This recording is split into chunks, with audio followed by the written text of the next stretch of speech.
नमस्कार बंधुओं।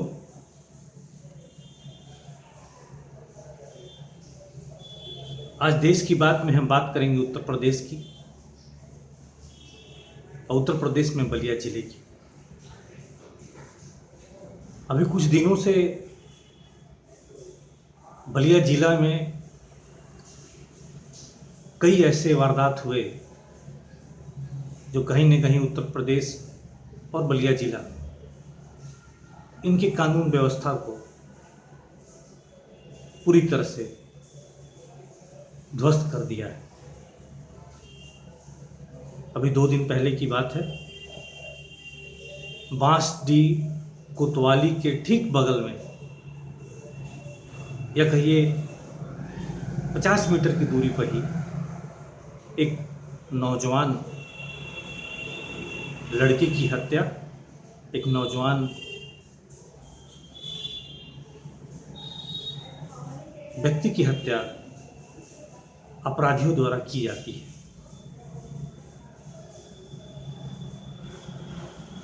वहाँ के प्रत्यक्षदर्शियों और आसपास के लोगों का कहना है कि 2-3 दिन पहले भी उस नवयुवक के ऊपर इसी तरह से हमले हुए थे, जिसकी सूचना पुलिस विभाग को दी गई थी। जब ये वारदात हुई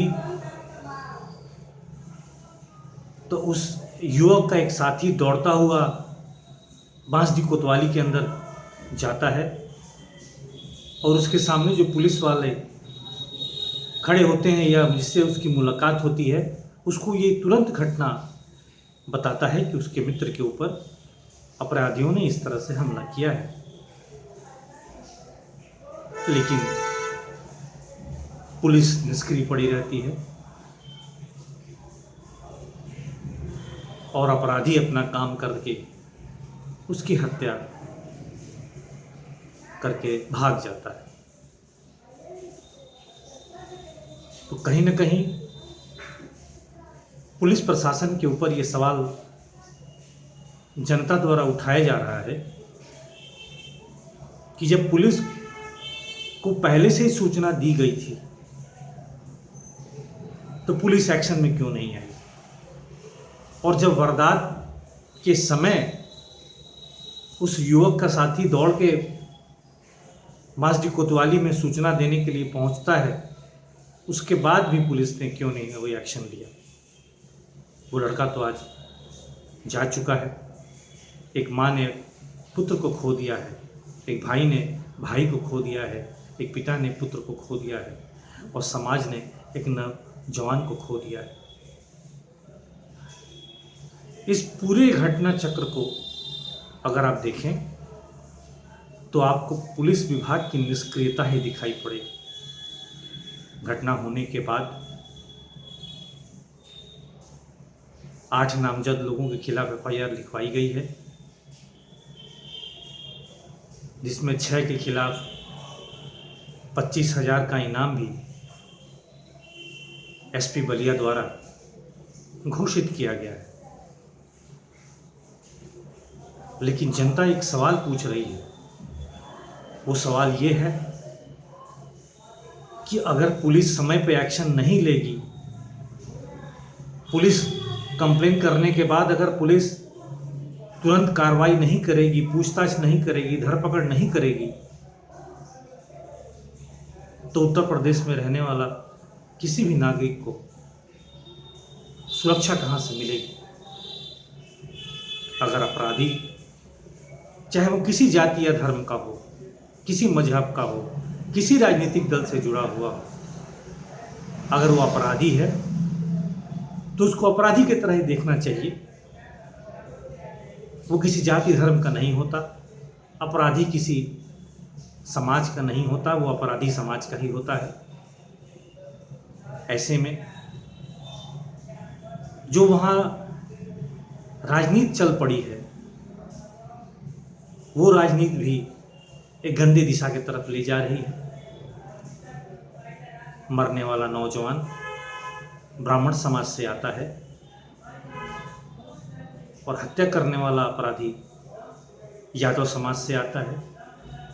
ऐसे में यादव समाज और ब्राह्मण समाज दोनों ही आपस में एक दूसरे के प्रति नफरत की निगाह से देखने लगे हैं। जो बीजेपी के कार्यकर्ता हैं, दूसरे राजनीतिक दलों के कार्यकर्ता हैं, वो इसको राजनीतिक रंग देने में लगे हैं।